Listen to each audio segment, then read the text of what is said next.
right, we'll get rolling. That's what that gavel. That's what the gavel's for. I don't have to gavel. Good evening, everybody. My name's Craig Maladra. I'm alderman from the 5th Ward, along with Alderman Swanson. Welcome to tonight's Committee of the Whole meeting. Let the record show that all members of the committee are present. Before we begin tonight, I believe the mayor has something he'd like to say. Yes, I communicated via email to all the city council and the department heads yesterday evening regarding the sudden loss of Sherry McGowan's husband, Bill. Sherry McGowan, as all of you know, is the owner and operator of Cocoon here on 3rd Street. Her husband, Bill, died suddenly. The wake was yesterday. And for all of you who know Sherry and certainly know Cocoon, I think you would agree that Sherry's service here in the community brought all sorts of energy and enthusiasm and passion and creativity and even whimsy. And all the while her husband Bill was by her side. The death again was sudden. Her family, of course, is suffering, but she did grant me the permission to lower the city flag through tomorrow to honor Bill and to let her and the kids and 11 grandkids know that we share in her pain. So if I could, I would just like to begin this evening's meeting with a moment of silence to honor Bill, and of course to also honor Sherry as our friend.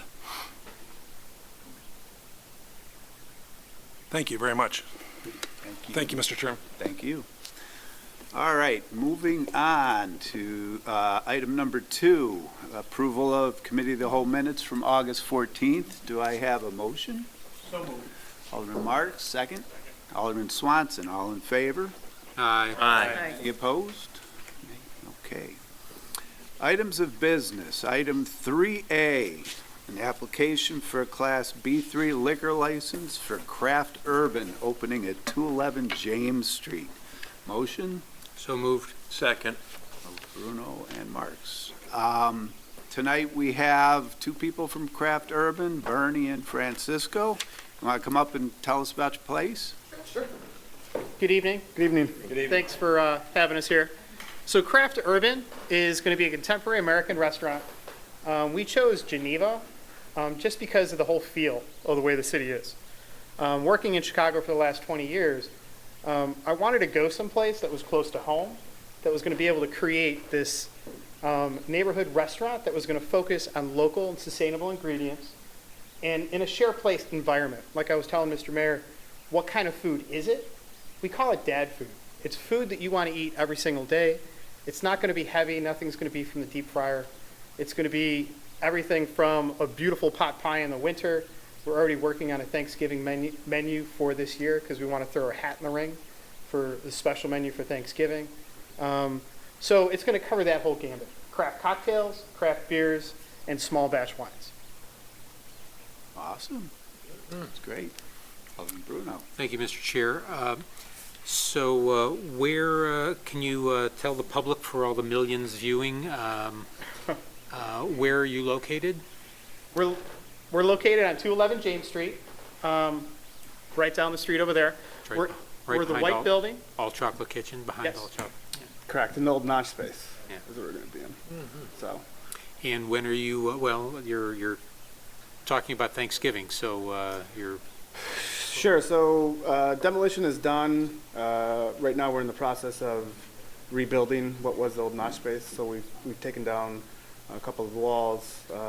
We are opening up the kitchen, just so it's more of a show when you come in and you see the open air kitchen and the flames, and we're remodeling the bathrooms, right? So we're putting a lot of Bernie and I are both detail guys, like detail oriented. So we are really paying attention to from everything from the kitchen to the mural that will be on the inside. And I don't know if you guys and gals have all seen the outside of the building, but it's white.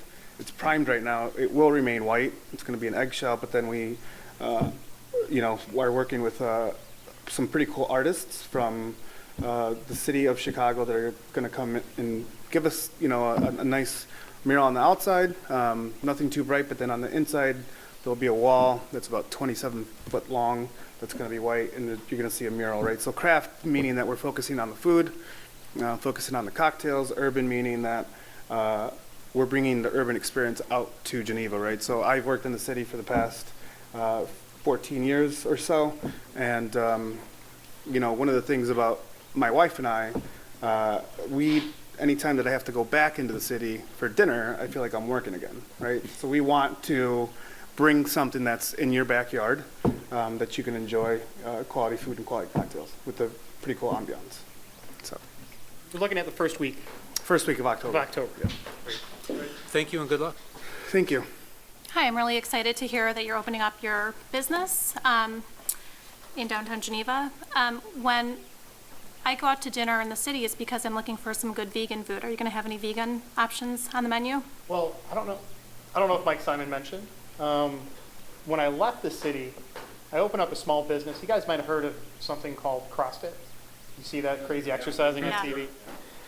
So I started a food line that goes in conjunction with that. So I have a prepared meal company called Cinderella Paleo. So we specialize in gluten-free, sugar-free food. We also work with vegans and vegetarians. So the menu there will be, to follow the saying, eat adequate amounts of vegetable with very little protein. So you're not going to get a 22-ounce steak. That's not the whole idea. When we do have steak on the menu, it'll be probably a 10-ounce steak with all the different vegetables that you guys have in the area. We currently work with Soul Gardens, so tomatoes are in season. So just imagine an overloaded menu full of tomatoes. So everything from tomato sauce with homemade pasta, bruschetta with tomatoes, marinated tomatoes with walleye when walleye's in season. So we really want to kind of go vegetable forward. Wonderful, thank you. Any questions about the motion? When are you going to be open for business? With the construction schedule, we're on goal to hit the final inspection near the end of September. So after we receive the approval for occupancy, then we'll be able to. Sometime in October. Yeah. Sure. I've never even met this person, but I'm just going to put in a local plug, Art by Joseph. In case you're not familiar with him, you should check him out for the Okay. mural. Okay. Awesome. Thank you. Thank you. All right. Any other questions or comments? Nope. All in favor? Aye. Any opposed? Hey, all right, congratulations. Thanks, guys. Thank you. Thank you guys. We appreciate it. Item 3B, proposal from Thomas P. Miller and Associates in an amount not to exceed $22,170 for public engagement services for the strategic plan project. Do I have a motion? So moved. Alderman Marks, a second. Second. Bruno? Questions to the issue? Alderman Swanson. My question is, if we don't approve this consulting agreement, do we have the capability of doing the process in-house? And if so, what would that do to our staffing concerns or the SPAC committee? I'll address since it's more of a employee issue as opposed to SPAC. SPAC is the one who vetted the process. We probably have some people on staff who would be capable of facilitating this. The problem is workload. It takes a lot of time and a lot of energy, and I think there's also a benefit to having a third party who is unrelated to the city to look at the information kind of with fresh eyes. Thank you. All right. Any other questions? Nope. All right. All in favor? Aye. Any opposed? Nay. Alderman Swanson. Still passes. Item 3C. Recommend approval of a resolution declaring a 2003 Ford Taurus wagon as surplus property. Can I So have a- moved. Alderman Bruno, Alderman Marks. Questions about this item? Alderman Radecki. Yeah, just one more comment. It's one that I brought up before, just about, having a comprehensive look at all the vehicles. It's a huge cost to us. I'd like just to have more information about it. It's obvious, you can do the math. This one's an old vehicle. It's getting about 70 miles per week. We're approving a couple items down the road here that's about 65 miles per week average. I'd just like to have a better comfort level as to, it seems like they're rusting out more than being worn out. And, for me to approve these things, I'd really need a better comprehensive look at it. We're working on that.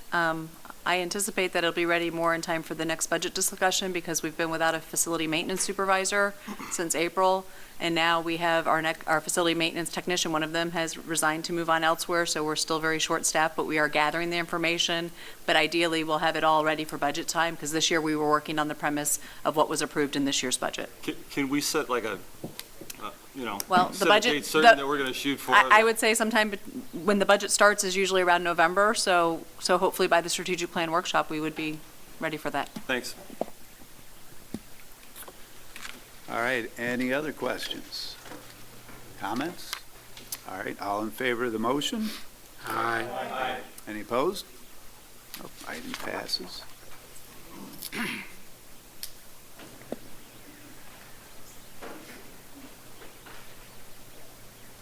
Okay, 3D, purchase of a new International 7400 6x4 cab and chassis. Do I have a motion for this item? Alderman McGowan. Second. Second by Alderman Marks. Questions regarding this item? Okay, I see no questions. All in favor? Aye. Any opposed? Item passes.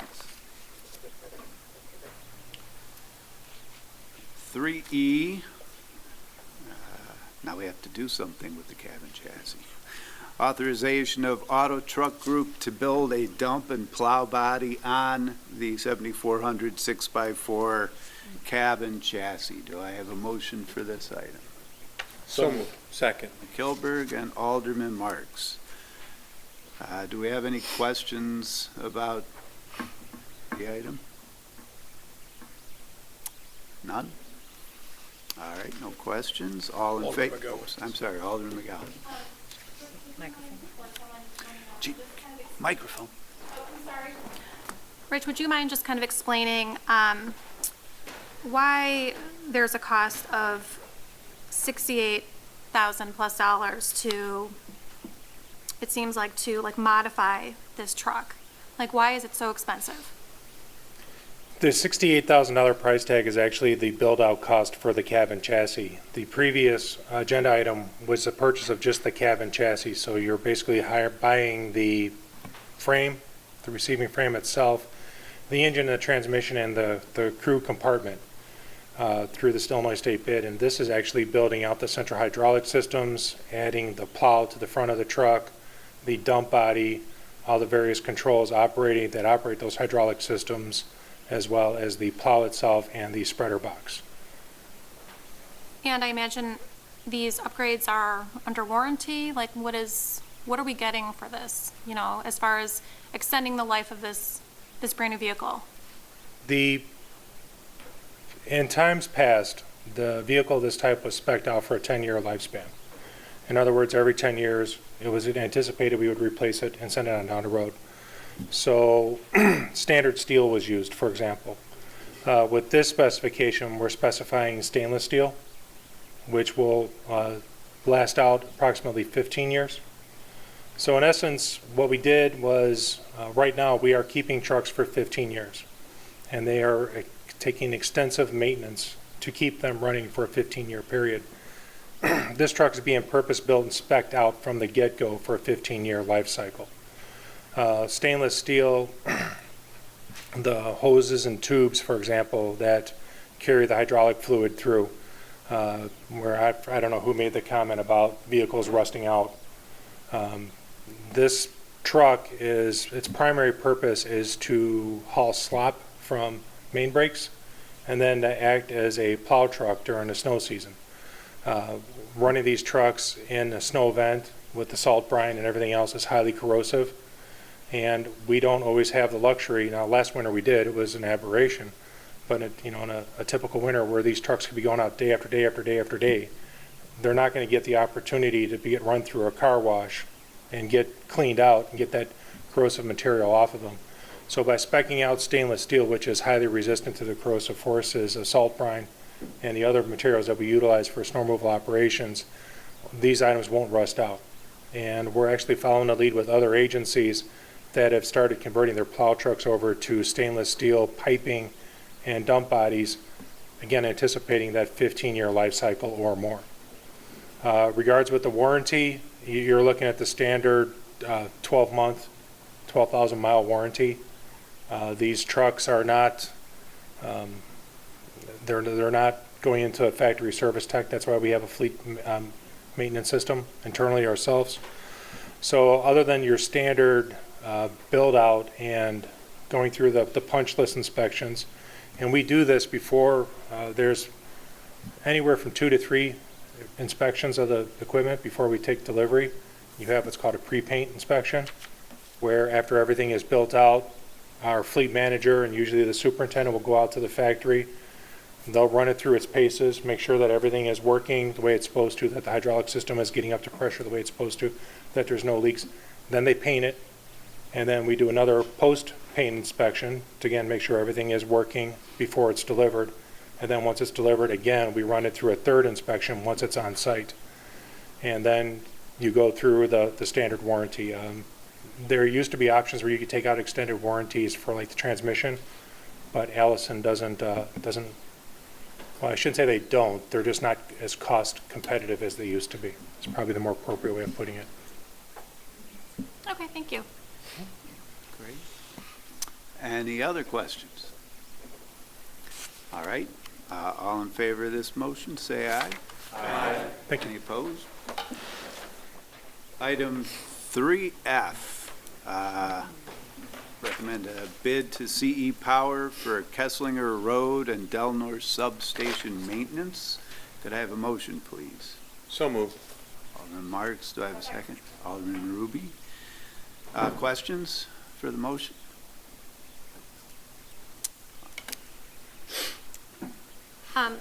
Thank you, Mr. Chairman. My question is, will residents experience any power outages or interruptions due to these substations being worked on? Or is anything like that anticipated? Just a brief introduction. My name is Aaron Holton. I'm manager of electric operations. Normally you'd be talking to Hal. Hal's not here tonight, so. No, there won't be any outages. We will switch the loads to neighboring substations for the duration of the work. Okay, thank you. Welcome. Maybe ask another question. Sure. With the Delnor substation, does Northwestern Delnor Hospital have any part in the work that's being done there, or is this just primarily City of Geneva Electrical Division? This is strictly for the electric division. Okay. And does Delnor use that particular substation for their own? I mean, they have their own generators and things, but are they highly dependent on this particular, is this their main substation? This is their main source, is the Delnor sub. We have backup feeders from other substations to feed them in case this is out of service, but this is their primary source. Okay, and just one more question. Will there be any little like blips? Because even when there's a little like blip in the electricity, we tend to I get hope emails not. from residents. So I just No. want to be prepared. No. There won't be any type of service If we do interruption. everything right, nobody should be able to tell that we've done anything. Okay, That's our wonderful. goal. Okay, thank you. Welcome. Alderman Gilbert. I see that these substations. Microphone. I'm sorry. I see that our substations are on a 5-year rotation. How many substations do we have in Geneva? And I guess, is it 5? No, we've got 9, Okay, so roughly we can do 2 a year. 2 a year, okay. Essentially. And would you say that this number is pretty consistent with what we encounter as far as, we call it preventive maintenance? Correct. So is it possible as we get into it that we might have more than just preventive maintenance? I mean, that's always a possibility, isn't it? That's always correct. Yeah. We do also do oil gas analysis yearly on the power transformers. That gives us a pretty good idea what's going on inside of them. This will just broaden that knowledge as we go through it. So we kind of know where our weak spots are at to begin with. Okay. Has CE Power, have they done some of this for us previously, or is this their first experience? They with have Geneva? not. This will be their Okay. first. Of the others, have some of the others done this type of service work for us previously? Do you- Last year we used L&S Electric, Okay, but unfortunately they weren't the little bidder this year. okay, thank you. Welcome. Thank you very much. Any other questions? Nope, all right. All in favor, say aye. Aye. Any opposed? Item 3G.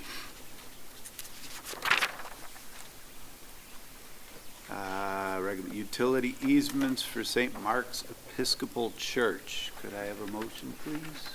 So moved. Second. Alderman Marks, Alderman Bruno. Any questions on the easement? No question? Oh, gee, I love questions. that's good. So, I just want to make sure I'm understanding this correctly. The easement that we're discussing lies underneath the St. Mark's parking lot. Is that correct? So it won't interrupt any services, church activities, or did I read that it's going underneath the building? No, the easement, it will be inside the parking lot that is currently leased by St. Mark's back to the city of Geneva for public parking. The lease agreement does allow for, I think, 2 special events a year and for their use for services during the weekend. So when I read easement, is that just almost like a right-of-way? No, a right-of-way is a dedicated property transfer to the citizens of Geneva and the city of Geneva. An easement basically gives the utilities a legal right to install and maintain infrastructure within private property. The property remains under the title of the property owner. They still would pay property taxes on it. Easements also grant the utility certain protections. For example, they would not be able to build a structure on top of the easements. They would not be able to, for a commercial property, build a storage shed, for example, outside the easements. Also, it ensures that the utilities have full and unfettered access to their infrastructure. The property owner cannot deny them access to maintain that infrastructure. Okay, and so also, what type of work are people going to see taking place is this just like a paper contract, or is there actually going to be some type of electrical work going on at this location? This is to run new circuits to a new transformer that needs to be set to service the expansion of the Graham's facility. So there'll just be like electrical work on the existing lines, in other words? There'll be new lines brought in, most likely through underground boring. There may be minor excavations at the pits to either make the turns or to make the final connections to the new transformers. Okay, thank you. All right. Any other questions? Thanks. All right, all in favor, say aye. Aye. Any opposed? Thank you. Item 3H, a resolution authorizing the purchase of a 2018 Ford F-150 for the replacement of electric division truck G135. Could I have a motion? Alderman McGowan, second? Alderman Ruby. Questions about the motion? Alderman Radecki. Can someone tell me what the primary use of this vehicle is for? It's a big pickup truck, right? Yes, sir. This vehicle is primarily utilized by one of the operations managers within the electric utility. And it is, for lack of a better word, spec'd out and itemized for the tools and equipment and the safety equipment that they need to pursue in their daily tasks. Typically does not leave the city of Geneva unless it's going out for a specific reason to retrieve a piece of equipment or whatnot. So it has relatively low mileage, but again, it's one of the cases of the vehicle never leaves the city of Geneva. The city is not that large, so it has a lot of miles going to and from, to a substation, to the generating facility, out to crews while they're working on a specific problem area. It is not configured for snow removal operations because the belief is that if we ever get to the point where we need a standard size pickup truck for snow removal operations, it's not going to have the horsepower, I guess, is the polite way of putting it, to move the amount of snow. So there is no configuration for a snowplow mount. Would with it this make piece of sense to buy equipment. one that's bigger to do that?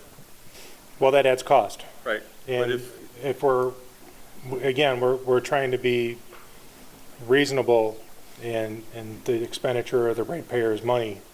And why would we upgrade to a larger size pickup truck when a standard size pickup truck meets the needs for this configuration? Well, but unless you could use it for another service and avoid replacing a vehicle on that side, would it make sense? I mean, you've thought about this? We have, and again, the question needs to be asked and answered. This vehicle is configured and equipped for that manager to do their jobs.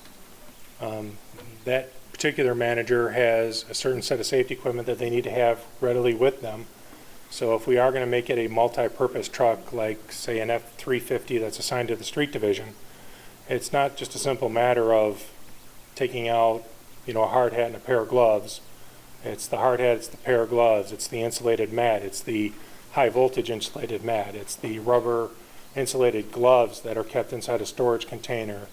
It's multiple pieces of safety equipment that operator has to have with them, so they cannot take the off chance that, if I have to run down to City Hall, unless that operator or unless that manager is off duty for that day, I would not jump into G135 and drive it to City Hall, because if they need it, especially in the electric utility, seconds count. If they need to get out to GGF or if they need to get out to one of the substations because they're having an issue, that manager needs to know where that piece of equipment is so they can get in and go. Thank you. Alderman Cummings. Just real quickly, I want to thank you for looking at leasing options. I appreciate that, and the fact that that's reflected in the notes. Thank you. Any other questions? Nope. All right. All in favor of the motion, say aye. Aye. Any opposed? Thank you. Item 3I, recommend draft resolution authorizing the use of MFT funds for the 2017-2018 street improvement project. Could I have a motion, please? So moved. Second. Okay. This item is also for Mr. Babica. Do we have any questions? Nope. All right. Looks like we're good. All in favor of the motion, say aye. Aye. Any opposed? Nope. Item passes.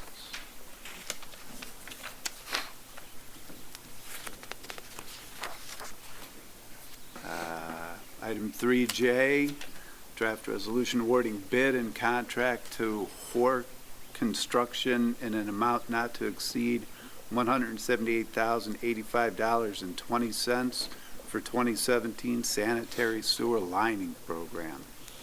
Motion, please. So moved. Alderman Bruno, do I have a second? Second. Alderman Ruby. Excuse me. Questions? Okay, no questions. All in favor of the motion, say aye. Aye. Any opposed? Nope.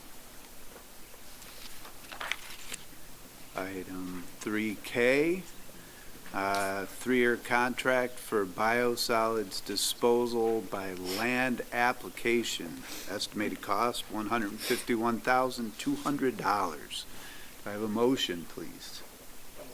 Alderman Swanson, do I have a second? Alderman McGowan. Questions? No questions for this? Oh, I'm sorry, Alderman McGowan. Thank you. Rich, I remember speaking with you months and months ago, and I recall that the city of Geneva receives payment for the sale of those solids, those pellets, to farmers. Is that correct? Actually, it's the other way Something like around. We pay a company to find a farm field for the use of their field to dispose of this. Oh, I see. I'm sorry if I misspoke previously. No, I probably didn't understand it. And I was thinking that we would have to pay this amount for someone to take the solids, but then I was wondering if we received some type of payment after that from the Well- farmers who actually use this as fertilizer. That is correct, but we do not receive a payment. We're actually hiring a contractor to find a location that's suitable for the application of this material, complete all the necessary permits through the IEPA for the land application, as well as for the transfer of the material to the site. One of the aldermen asked, and it comes up to about 128 gravel trucks full of material that gets transported out. And that simply is just a black hole of staff time. So that includes the transportation costs and as well as the application costs, and then closing out the necessary paperwork with the Illinois EPA. And I'm sorry, you said how many truckloads is this It's about 128 full-size dump trucks per of the year? 18-wheeler. Correct, And is this sort of done on an ongoing basis? correct. Okay, so how many, I'm just curious now, how many trucks come in per month, or is it sort of like they're on you let We- them know when you have stuff to pick up? This is a year's worth of accumulated material. There is a large enclosed facility at the wastewater treatment plant. It's a large pole barn structure, and the material is stored inside there until we have enough material for the disposal. So it's accumulated over roughly about an 11 to 12-month period. Okay, and I know that I saw an email from you saying that you're starting to schedule tours for city council members, anyone interested to go tour the wastewater treatment facility. Correct. So that will be something interesting to see. I have not seen that yet, so thank you very much. You're welcome. And again, I apologize if I misled you earlier. It's okay, I don't think you did. Alderman Kilby. I just a little bit about the protocol as it relates to the biosolids. Okay, does the city gets involved? In other words, this goes through a drying process, or you refer to it as sludge. Is it more sludge, or is it more of a dry product? It's a dewatered product. Okay. It's- What is the moisture level? What, 35%, maybe something like that? The Would you plant guess? operators are I know they're been better fairly for successful getting to about 40% Okay. So, and then water content. as far as, is there much analytical variation? I mean, obviously, they have to pull samples and that the state is involved in taking a look at this. What's the state looking for? Are they looking for heavy metals or is there anything that they look for specifically before it's, and I would assume that the state has to release this in before it can go to, on farmland. Correct. Okay. And yes, they're looking at heavy metal content. They're looking at total phosphorus content. They're looking for the water content. They're looking for the total organic composition of the material. Okay. But the primary key factor they're looking at is heavy metals. And do you see much variability from year to year, or is this pretty consistent product? And again, some of this you may not be that well versed in. It's just sort of curious. Yeah, I That's all can't right. answer that question, That's all right. but I can find out and get that information back out to No, you. it's not that important. But if you go on the tour this Friday, I'm sure Mr. Dobnik would be more than happy to give you all the details you'd like to know. Alderman Jackie, can you turn your microphone? Yeah, Rich, I mean, just parenthetically, not too terribly long ago, farmers would just pull up, load up, and haul this stuff away. Correct. And it's not that long ago, because I think I remember sitting on this council talking about that when it was not very highly regulated. We were happy to have them take it, and they were happy to have it, and now it costs us $150,000 to do that, so go regulation. Any other questions? Nope. All right, all in favor of the motion, say aye. Aye. Any opposed? Thank you. Thank you. Item 3K, awarding a bid and 3-year contract. Wrong one, sorry, 3L. Draft resolution authorizing temporary use permit for 128 Howard Street. Do I have a motion? So moved. Alderman Gowan, do I have a second? Alderman Marks, thank you. Any questions? No questions? All right, all in favor of the motion, say aye. Aye. Any opposed? Thank you.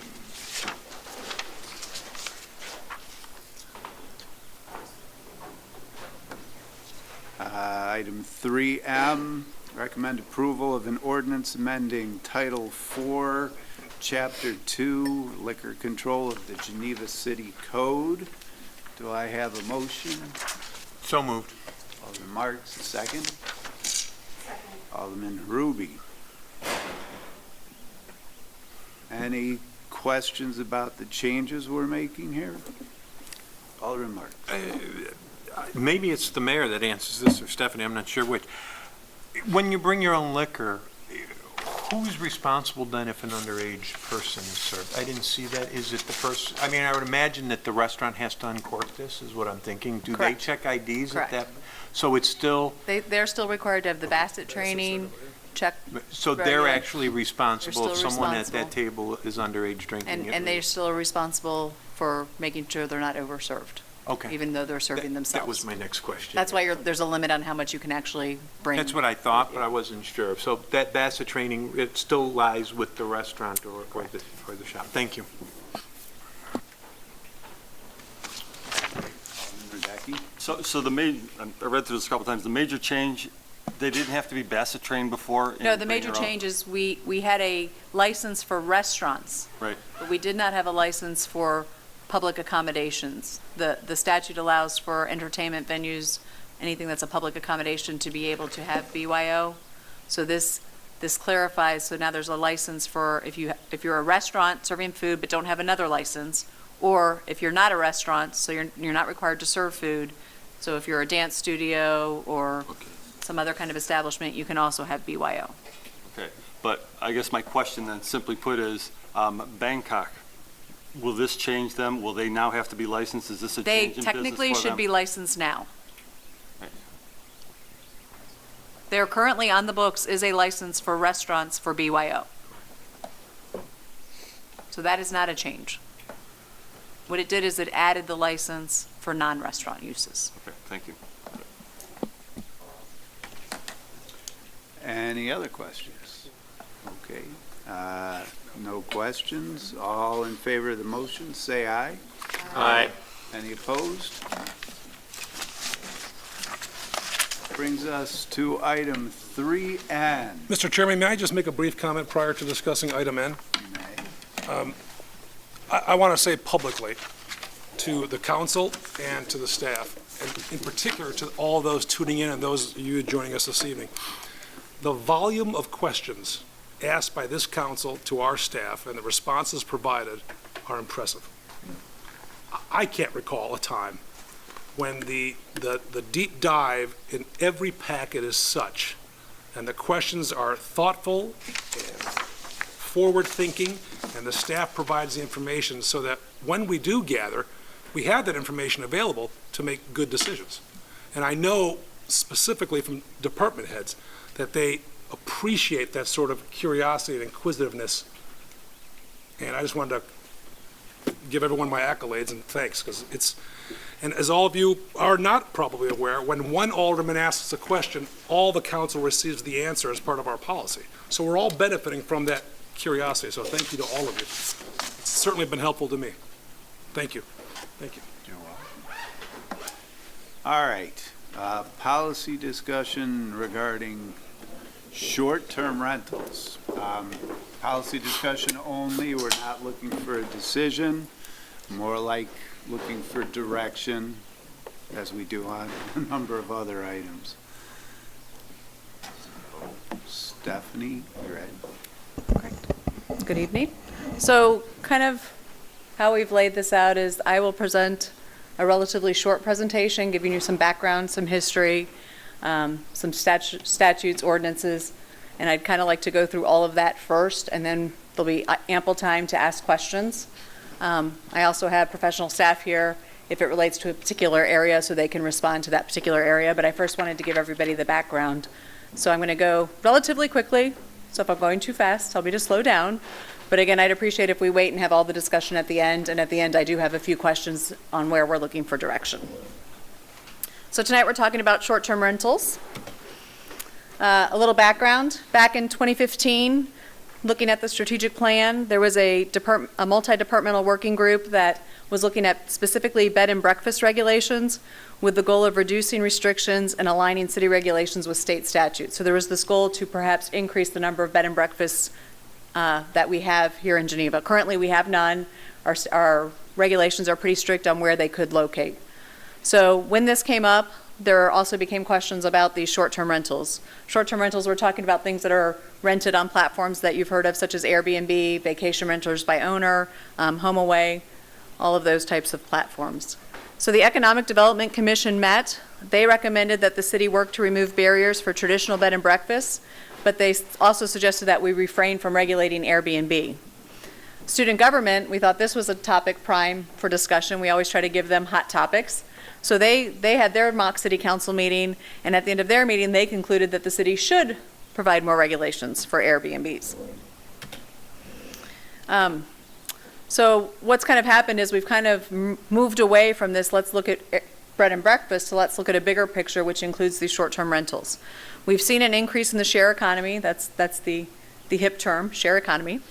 So again, although we were originally focusing on loosening restrictions for bed and breakfast, there were opponents of short-term rentals that said, hey, we would like to look at enacting new regulations that relate to these short-term rentals.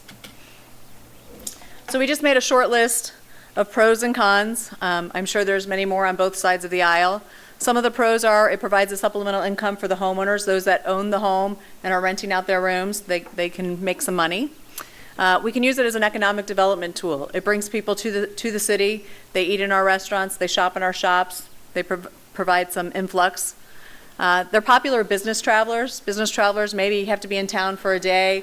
They don't necessarily want to stay at the Harrington or traditional motel. It allows citizens to become ambassadors for the community. So if you're living in the community and renting out your room, you're truly like selling the community as a place to come and a place to come visit. And then again, City Council previously had identified a desire for more bed and breakfast types of accommodations. Some of the cons are that it could be a potential change in the character of a neighborhood. So you might have increased noise, traffic, garbage. There could be parking challenges. There may be issues with safety. Perhaps there's no recent code inspections. Perhaps somebody has made improvements to their home without a permit. As a non-home rule community, we'll talk about it. We can't go inside the house without a permit or a reason to go inside the house. Under planning, our residential zoning districts may not have planned for these types of rentals or a large number of rentals in one area. Fair housing, we're not sure. The law's not sure how these types of rentals, whether or not they fall under the federal housing discrimination laws. Affordable housing, you can disturb the housing mix. So by having a lot of short-term rentals, essentially you're depleting the availability of residents to own or rent long-term. Taxes, although Illinois can require taxes, these platforms do not collect taxes on behalf of the local cities unless there's been some kind of agreement. I know you probably read in the news, larger cities like Schaumburg did recently get an agreement with Airbnb to collect taxes on their behalf. And then industry disruption. There could be a decreased demand for traditional hotels and those related jobs that come with traditional hotels. So I spoke a little bit, as a non-home rule community, the city does not have the basic authority or broad power to regulate and license rental properties. So we do not, there's nothing that gives us that right because again, for those of you who don't know, and I know all of you do, but for those watching at home, as a non-home rule community, we can only do that which is enumerated in state statute. So if the state statute doesn't say we can do it, we can't do it. But we do have the ability to regulate public nuisances. So what that means is if we can show a clear nexus or relationship between a violation, so be it a noise violation or a parking violation, and the effect on the public well-being, we would have the ability to regulate that. But we would be required to prove that the nuisance is a chronic nuisance. So currently, we believe that we have 9 known properties that are considered short-term rentals, 9 properties that we have been able to identify in Airbnb that are located within our community. I checked with the police department, I checked with community development. We've had no formal police complaints or reports, so there's been no actual report written or taken. I don't know if there's been a call, but there's been nothing that rose to the level that they took an actual report. And there was one code compliance complaint, and then ultimately that complaint was deemed unfounded. Just a quick visual. This is where, this shows 8 Airbnbs. The 9th one, we don't know the location because the address is not listed on the site. But so this kind of shows you they're all over. They're not just solely in one particular area or another particular area. They're kind of a little bit all over. So how do we regulate these public nuisances? What are our tools in our toolbox to do this? We have city ordinances. So we have ordinance that talk about noise. There are certain regulations with noise, if it's too loud, timing, time of night, those kinds of things. We have parking regulations.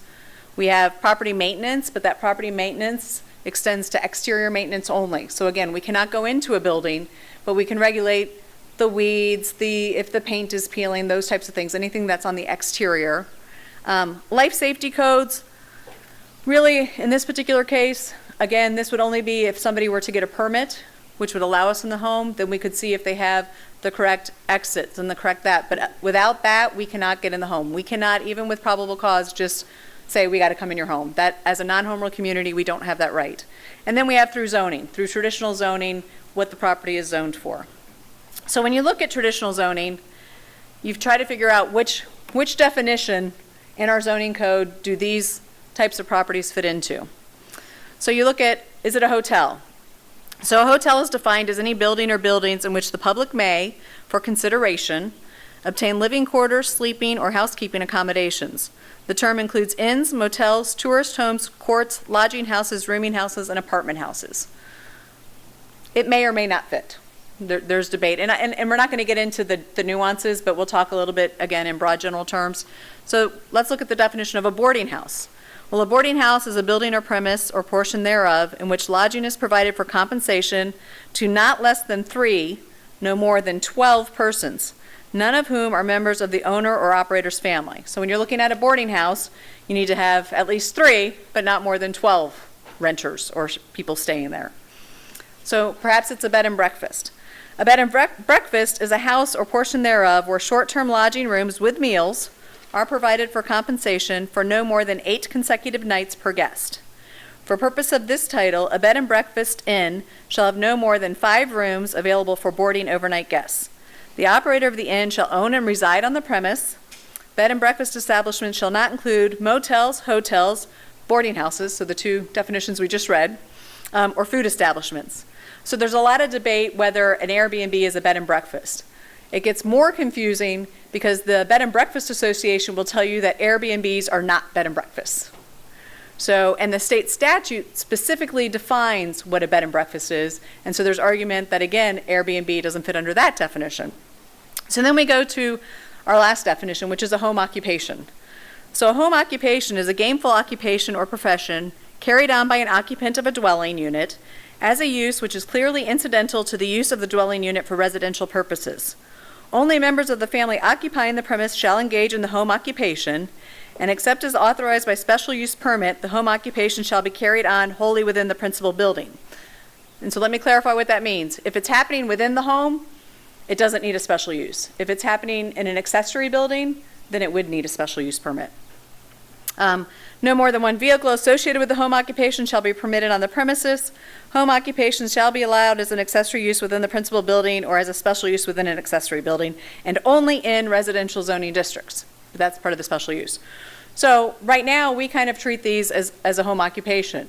But with a home occupation, we do not regulate home occupations. We do not register home occupations. They're all done, again, unless it's a special use. We may not know it's a home occupation, but there are requirements. In other words, you can't have exterior signage.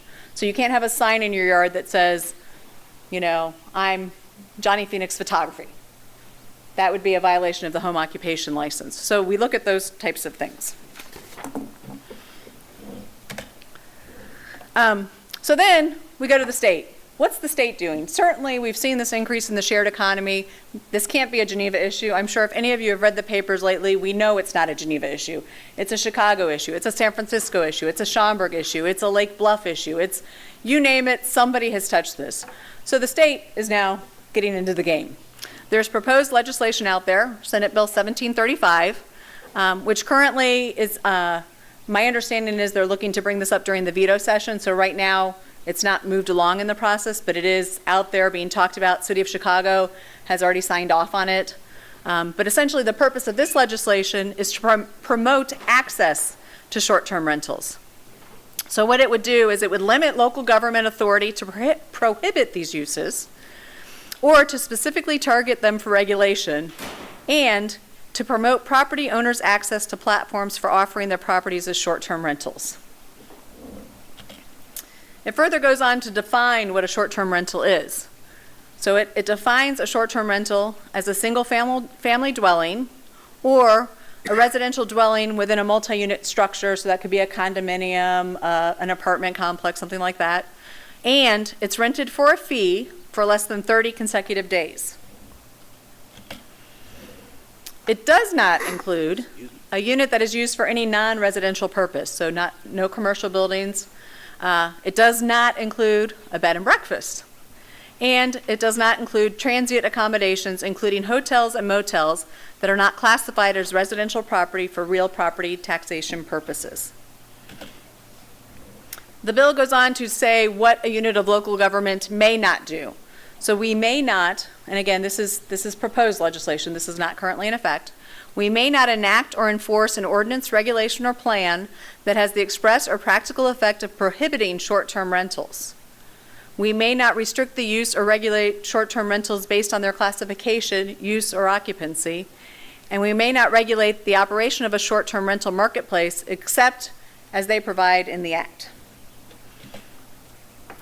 But what can we do? It sounds like a lot of things we can't do. What we can do is we can enact and enforce an ordinance, regulation, or plan that regulates short-term rentals based on their classification, use, or occupancy in certain circumstances.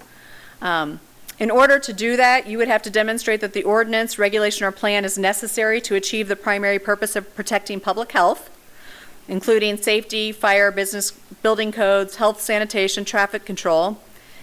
It could limit or prohibit the use of short-term rentals by sex offenders in the commission of criminal offenses, for the selling of drugs, liquor, pornography, or obscene materials, for topless dancing or other adult-oriented businesses, or for any commercial purpose of the occupant of the short-term rental.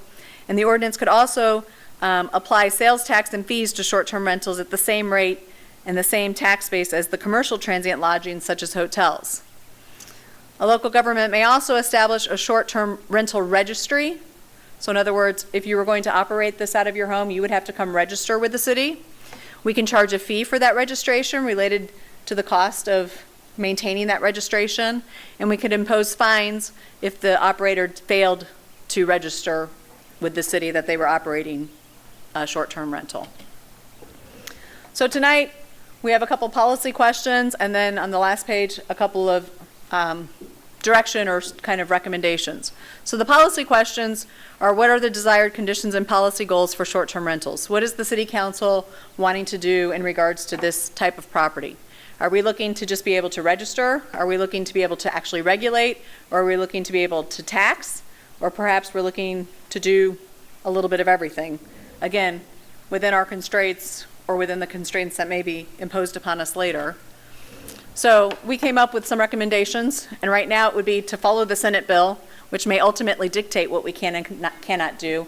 One of the things I didn't mention in the Senate bill is that that bill would apply to both home rule and non-home rule communities. It specifically spells out that home rule communities would not be able to exempt themselves out of it. They would have to follow those same regulations, with the caveat, not the city of Chicago, because the city of Chicago has already adopted an ordinance and they say that it's compliant.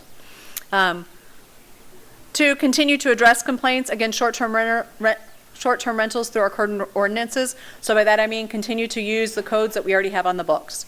We already have on the books noise, what happens with noise complaints, parking, those types of issues. So continue to just use the tools that we have and the mechanisms we have. If desired, direct staff to draft rental regulation ordinance that would be in compliance what we believe Senate Bill 1735, if passed, would allow us to do. And then lastly, also if desired, investigate the means and methods to implement a tax in the same manner as the hotel motel taxes. So that's kind of where I'm going to stop, and I'm going to go sit back there, and then we can just have a discussion whatever the council wants, and if I need input from the rest of our professional staff, I will certainly call upon them to help me out. Thank you. All right. Who wants to go first? Alderman Bruno. Thank you, Mr. Chair. Yeah, I've been pondering this for quite a while. It seems like the Senate bill would take off the table the ability for any Illinois community to simply just quash it. Correct. In fact, I think that is the purpose behind the bill, is to prevent that from happening. On the flip side, we've been eager to get more tourists, lodging, hotels for the economy. At the extreme end of the spectrum, I think the problem always comes up. On the extreme end of the spectrum, you have a residential zoning, and theoretically, it could suddenly be filled with transient visitors, which could be challenging, if only at the theoretical level. So yeah, it's a thorny question. I will say, maybe preempt a question, I don't know. There's recent case law also that states that just because you rent out a room in your house, it doesn't change the use of your house from residential to commercial. So it doesn't trip any things that come into play for a commercial building versus a residential building. They still consider that still to be a residential use. And that's the courts. And as you roll through that, there's nothing that would permit us to say limit X number of licenses for the community. And that would be things we would have to investigate. We didn't, right now, we didn't delve that deep because we wanted to find out what direction council wanted to go before we spent a lot of time and resources trying to fetter this out, because again, this is not a Geneva alone issue. Sure. Well, I like the licensing. We've always been trying to figure out ways to tap tourists instead of taxpayers, local, residents. So I'm certainly amenable to licensing and taxing. Just to clarify, there's a difference between registration and licensing. Oh, I'm sorry, the term you were using. Yeah, so yeah, so registration is basically just saying you have to come and you have to tell the city who you are, what the property address is, who the owner is. Licensing would imply that we, and that's where I think we can't, but I don't know for a fact, limit the number of licenses issued like we do with alcohol. We limit those numbers, and that's why they're always coming before you to get approval. Thank you. Okay. Any other questions? Alderman McGowan. Thank you, Chairman Maledra. So Stephanie, I know that the Geneva Fire Department conducts home safety inspections for people. Is that something that could be required? No. So those can only be on a voluntary basis, and even when they do that, they can't require a change, as far as I understand. They can only make recommendations, but they can only do it upon the invite of the property owner. We don't have the right to go upon private property just to do a random inspection. So perhaps something to think about is some type of incentive, and I'm not sure there is one or not, but some type of incentive for people to seek out that voluntary home inspection from the fire department. And then maybe it's something that they could, like a special badge or something they could put on their website saying that they have a current fire and safety inspection and they've passed. Certainly something to look at.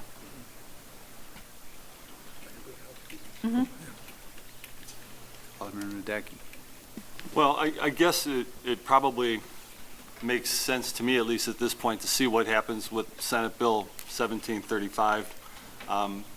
Because if it does go into place, then I think the logical thing for us is to become very familiar with the requirements of that, because I'm sure there are many and several. So if that's what's probably going to happen, logically speaking, then we should look at it closely to see if we can live with what's required, both of home rule and non-home rule. So that's my general statement.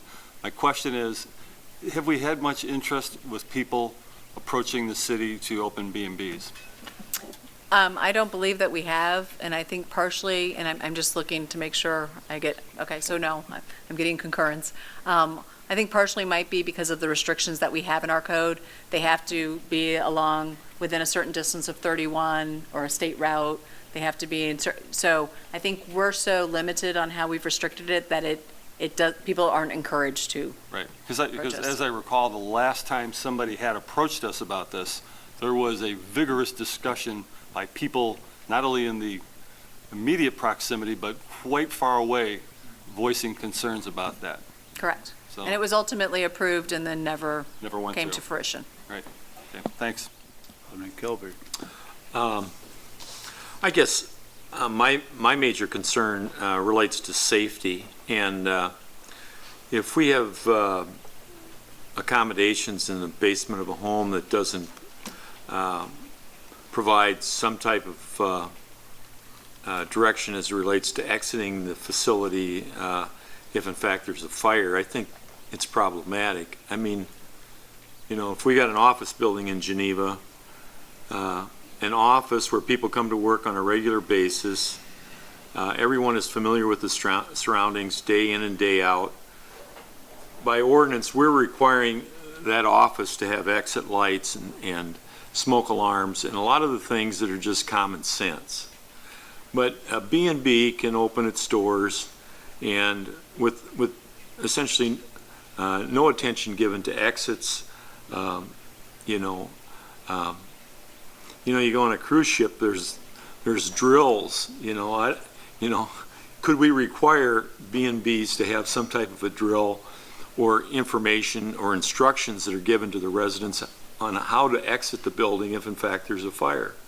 I think a lot of these things are just common sense. And you might say, well, you enter at your own risk. Well, at the end of the day, there's going to be a liability at some point in time, and that liability could potentially at some point fall back on the city. The other thing is it relates to food. Is food being served, and what type of food is being served?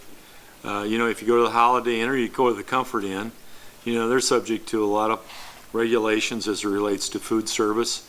A B&B, if in fact they're serving warm breakfasts, there's a risk there and exposure. Everybody's concerned about salmonella and a lot of the different things that potentially can inflict harm. Who's paying attention to that? We hold commercial businesses to one standard, but really a B&B is really somewhat of a commercial business, and we're not holding them to the same standard. And again, I hope that 1735 does make some progress and becomes legislation and is enacted. But I think the safety concern is my primary concern. The next is parking. You buy a home in a residential neighborhood, and all of a sudden you got 3 or 4 extra cars in the street on a regular basis. That presents a problem. And especially with some of our neighborhoods where we have a lot of cars on the street already, where people have opted not to use their garages and use them for storage. This presents problems as it relates to responding to emergencies with fire trucks, et cetera.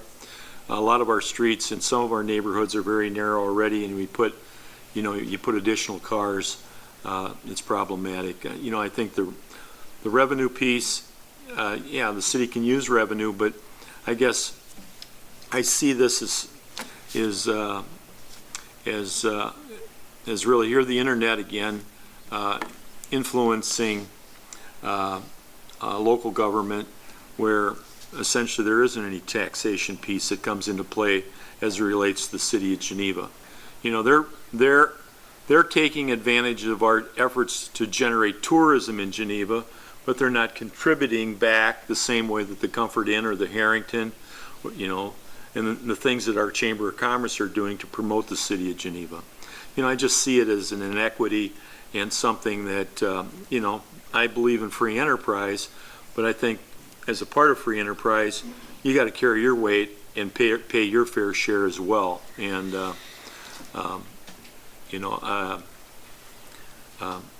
as it relates to licensing, I think at the minimum, we should require some type of registration so the fire department knows what they're getting into when they have to respond to a house number.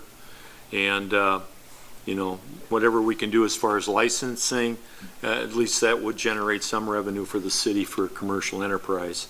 I think that we try to press to the extent that that seems to be reasonable at this point in time. That's sort of where I'm at on this. Thank you. Alderman Swanson. I agree with what Alderman Kilberg just said, and I would say that tells me we should follow Senate Bill 1735, and also we should start looking into registering it now. It sounds as if you found these 9 residences just by looking for them, and it would be better to have them register with us beforehand so that we know, for the same reasons, for the fire department. And then after that, after the 1735 reaches a resolution, then we can move forward with the taxation and/or regulation. And just for clarification, we would still have to make sure that as a non-home rule community, prior to Senate Bill 1735, that we can require registration. I don't have that specific answer yet, but certainly that's an answer we're looking to find.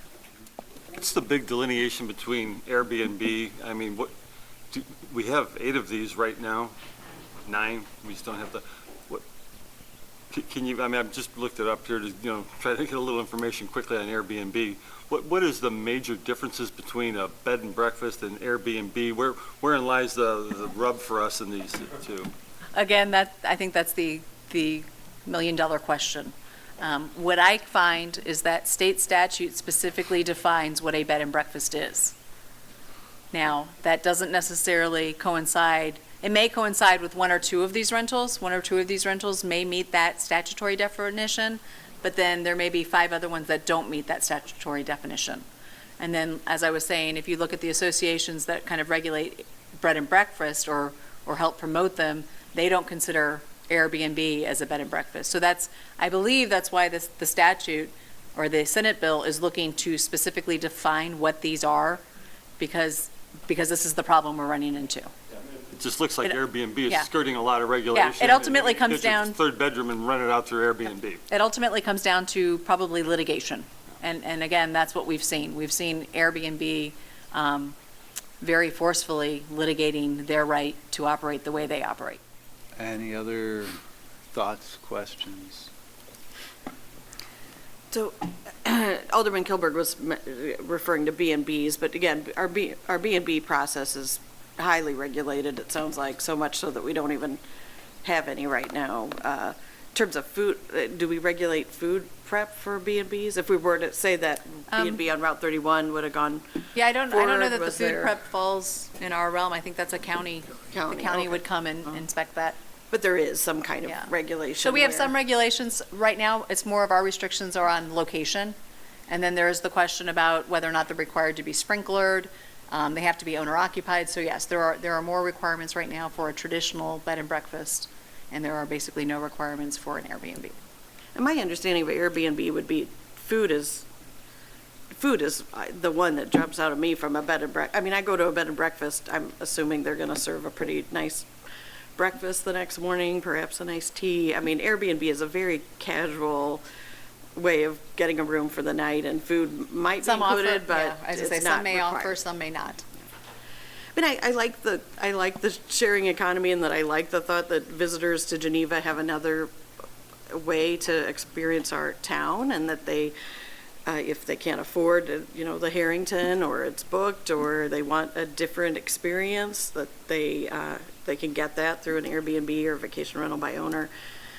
What bothers me, in addition to the safety concerns that Alderman Kilberg talked about, are the neighbors that are, you buy a home in what you think is a very residential neighborhood, and you could end up living next to somebody who could be renting out 2 rooms, maybe, every weekend of every month. And unlike a bed and breakfast where you at least have say I buy a house and the owner next door wants to start a bed and breakfast and it falls within our regulations location, at least as a homeowner, I have my say. I can come, I'll be before the Plan Commission and maybe HPC if it's in the historic district, and here at the city council, and have my say, as people did on that one on Route 31 in Peyton all those years ago. But with an Airbnb, it seems like it really takes the voice away from our residents. They really have no recourse unless there's some kind of ordinance being broken, which would be noise.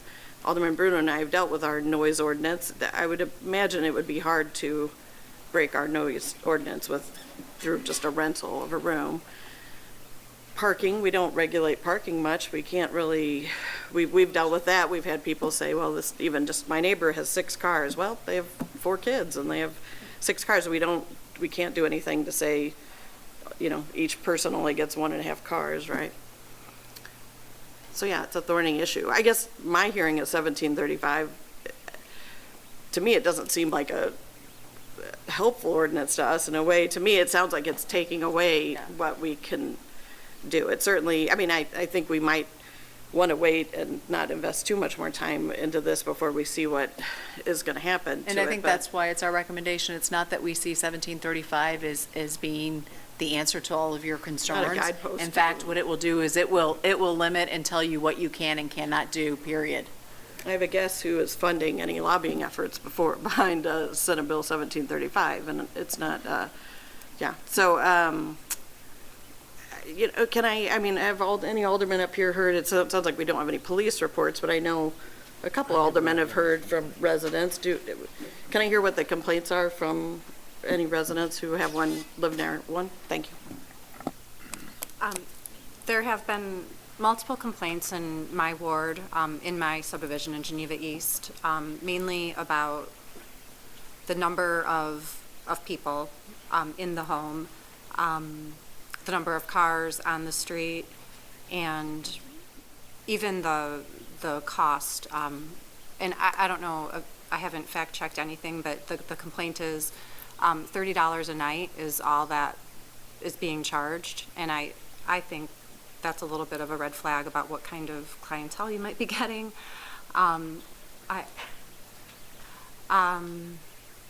I don't know. Just people are upset and don't feel safe, and there are talks of people wanting to just sell their houses. People won't let their kids out to play because they don't feel that it's safe to be outside. That type of thing. So, and again, this is from one source. So it's disturbing, to say the least, and I agree with all the comments, but especially Alderman Burkhart, when you said, what can we do for our residents? That's my position on this, because of the complaints that I have heard firsthand is, what can we do for the people who live on the same street with this unwelcome surprise? Thank you. Anybody else on the dais? Nope. Do we have any? Oops. Sorry, I'm always kind of late to raising my hand. I do think we need to send Alderman Ruby down to Springfield to advocate for some of our residents. And I think, can someone remind me, what is the time frame again for Senate Bill 1735? Is it? When is the veto session? I don't know. Soon. Oh. Yeah, my Yeah, it'll be suspicion is they're next- going to the worry next- about school funding. Yeah, that's the Since veto that that's failed going on today, right yeah, now. so- Sorry, I apologize. So, but if it passes, this is going to be a statewide regulation, and we're just going to have to wait and see what happens, as was mentioned earlier. And as much as I also agree with what was said earlier, that this would be a great extra way to boost tourism to Geneva. It's like, it's really detrimental to people that live here, or it could be, and it's shown that it can be really detrimental to the people that have chosen to live here in what they think is just a residential area. So, I don't really have a definite feeling about it one way or the other right now. I think I just have to, myself personally, just have to wait to see what happens with this bill and take it from there. Okay. Thank you. Just one last comment. All of us have witnessed properties that are in foreclosure and the fact that they become irritants in the neighborhood. What you do is you take that type of a situation and about 2 or 3 exit. And I think for the most part, I guess I haven't talked to a neighbor of a Airbnb that feels as though this has been an enhancement to the neighborhood. Maybe I haven't met those residents yet, but I'm just saying, a foreclosure in a neighborhood is not a good thing. And I guess, at least from my own experiences on the east side, Airbnb has not been a good development as it relates to the residents. And as Alderman Ruby pointed out, there are some things that should protect those residents as well. How are their interests protected? And at least at this point in time, it seems as though they have no voice as it relates to their neighborhood and the security and the sense of well-being. You move into a neighborhood and the characteristics of that neighborhood change dramatically with an Airbnb. And I think it's going to be we have 9, and I think that's up from probably what it was 2 or 3 years ago. And what's Geneva going to have as far as Airbnbs in 2018, 2019, and 2020? Maybe this is all we're going to have to deal with, but I'm just saying, I think the trend, especially if it isn't regulated and if it's an opportunity to generate revenue without going through the same exercises and some of the elements as it relates to other boarding accommodations that are available in the community, it seems as though they're protected and really benefit without the same investments that other people have to make that are in this type of business. Thank you. I've used Airbnb. I've used it in the U.S. and I used it for a long period down in Buenos Aires, 3 or 4 weeks or something, and it was really nice. So when people are wondering what type of person uses Airbnb, I would recommend don't automatically assume that it is one type of person and not another. Or maybe you put me into that type of group. But be aware that I've used Airbnb all over the world. She thought they were better before now. Yeah, now it's never going to pass. Yeah. I have a friend who is, he has 4 kids all moved out. He is renting out 2 rooms in his house. One is to a minimum of a 4-year college degreed Frenchman who's working out in DeKalb, who chooses not to live in DeKalb, and he's living here in the Tri-Cities. The other bedroom is to 2 guys who are from South America, and I forgot the country. And so this is a roundabout way of saying, what's the benefit? Is there a benefit? I'm a big proponent of, we hosted 7 different kids from 7 different countries on student exchanges. I love the fact that he has brought some interesting professional people in. So again, and I'm not saying they're all like that.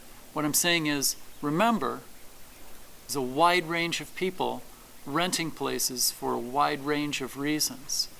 And so as we approach that, I'll ask some of these people to come in. I think that you may be surprised at the backgrounds, the ages, the economic wherewithal, the education wherewithal, economic background, education background.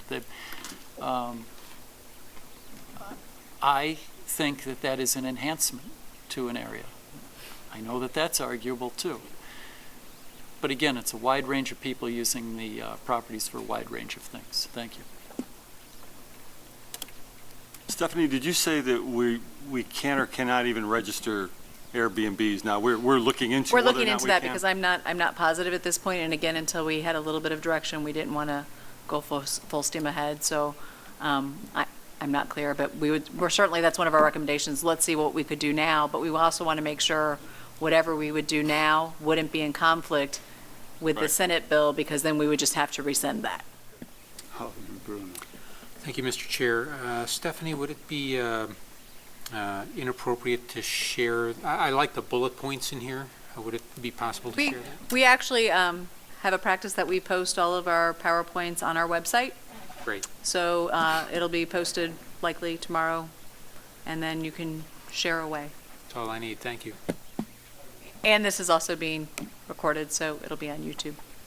I just got a text message back. All three of the residents in this guy's house are engineers of one sort or another, not train engineers either.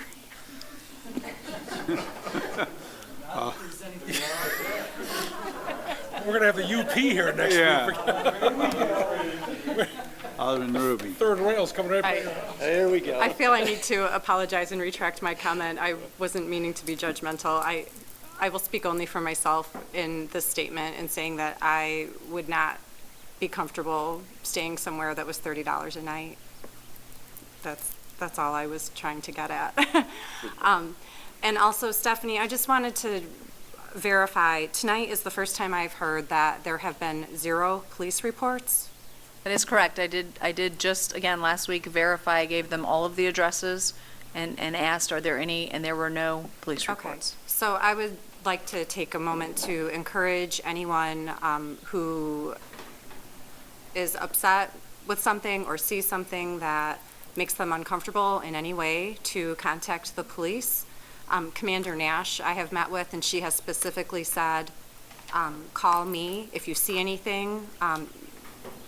Our community. Really what we want them to do is call 911. Okay. Regardless, because that's how you're going to get a police officer out there immediately. Sure. Just by contacting Commander Nash or somebody after the fact, then we have nothing to, it really doesn't serve any purpose. Thank you. Alderman Cummings, I'm really glad that you brought up the fact that the people who use Airbnb are people just like the people sitting in this room. And Alderman Ruby, I'm just wondering if the situation that you described is more of like a rare exception, because just looking at the rate at which Airbnb has grown in popularity, it's I think that's very telling as far as like how successful of a program it is and how many people all around the world essentially are embracing this, I don't know what you call it, system or, yeah. So I'm hoping that the situation that you described in your ward is just, as I said, the rare exception, and that with the passing of Senate Bill 1735, we could look at all of the possible regulations that we could set in place and ways that we could just regulate any existing and additional Airbnb location or similar locations, so that I think we should, as Alderman Cummings said, the vast majority of these Airbnb locations are probably very well run, very, respectful to the community and to the neighbors. So I just want to say thank you, Alderman Cummings, for bringing up that other side of the story, which I think is more typical of what you'd expect from Airbnb locations. We do just need to figure out how we, especially if Senate Bill 1735 passes, and we then have to deal with this one way or the other, like how we as a city can best prevent, I guess, like the more like negative experiences from occurring, and to just protect our residents and the quality of life that they currently enjoy. So, thank you. Just one last comment. The thing is if you go to Airbnb and you try to find exactly what the address is, you never find the exact address. If they're so proud of their business and their property and the fact that they're renting it, why don't they identify where they're located? I mean, if I want to find the Comfort Inn or if I want to find the Harrington, I can Google it up, I can find an address. Why isn't that these people that are renting out rooms in their homes not identifying where the property is so that you can find it on a map and that the public knows? I can answer. I mean, rather than to keep people in suspense, which they're doing to their neighbors. I can answer that. Okay, why don't you take a shot? The Airbnb platform gets paid a percentage of the billing that the person agrees to pay to the vendor of the home. And if you have immediate access to the vendor of the home and circumvent Airbnb, Airbnb doesn't make a fee. So they have taken the money to build out the platform, and I would hope that then they get recouped for that expense if you're putting your advertising on there. That's all. It's not a big, it's not a secret. There are a lot of them in Chicago that were up until the most recent law, very secret, because until it went to court actually twice and got fleshed out, nobody really knew what the circumstances would be in a condo building, in a co-op building, in an apartment building, long-term rental, short-term rental, liability, pets, all that sort of thing. My last point on this is I don't want to imply that anyone here is going down this path right now, but Airbnb is cheaper than most hotels. And I want to encourage people as you're going out of here tonight not to equate the cheapness of the accommodation with some sort of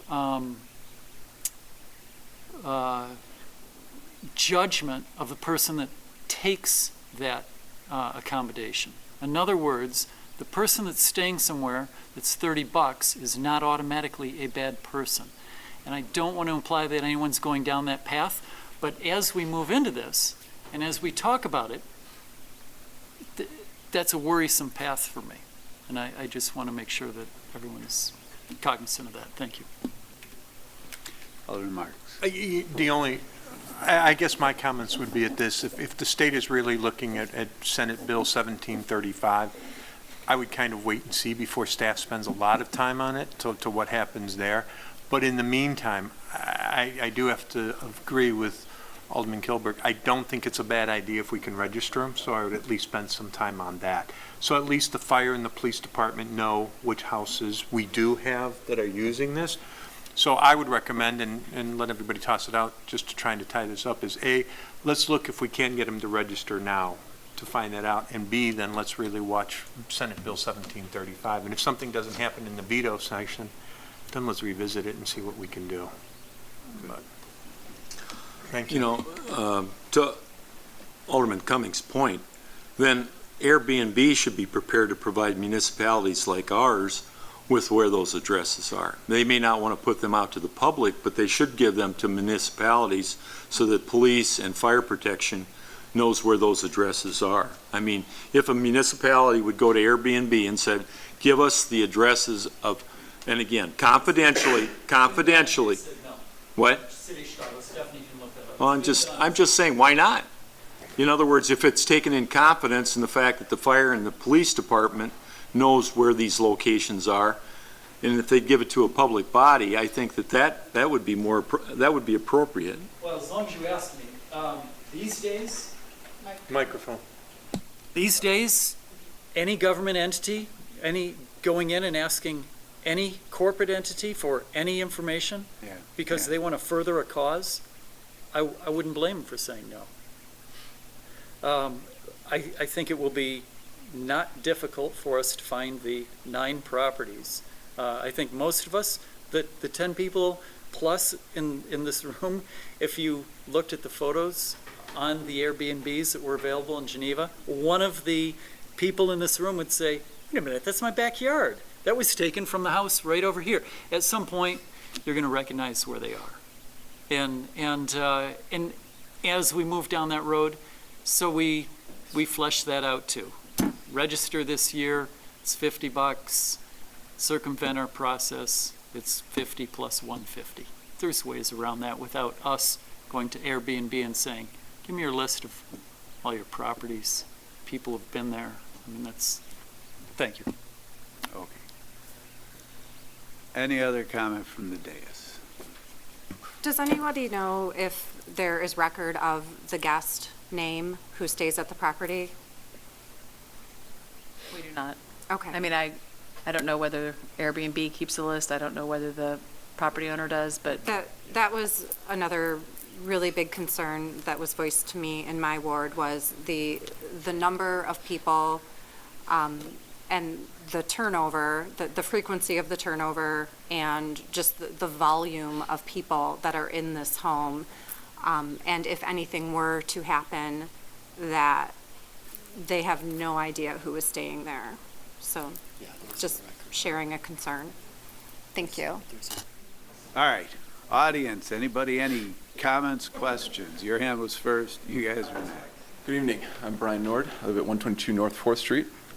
And this is why I come to city council meetings. Let me cross that off the list. I want to make sure I get to that point. So I was made uncomfortable by this conversation. Should I be calling someone? I think that there is a lot of dangerous language that was used here tonight. I'm fine-ish. Not really, but as things go, I'm fine-ish with sort of how it ended up, in that there were some, I don't know, there was some commentary that said, okay, let's take a step back and let's relax for a second, because the first 75% of this conversation was about fear. And I get it. The world's changing. Geneva has been in a bubble. The bubble's bursting, and I think that the share economy is a big part of the future. And if we don't prepare for it, we're going to get slammed with it eventually. So I hope that the council, in physicist terms, you would say act adiabatically, so that you work in a smooth, simple way. You take the inputs and you let the outputs happen, and you work with it as it happens. Because a wall does not stop a river.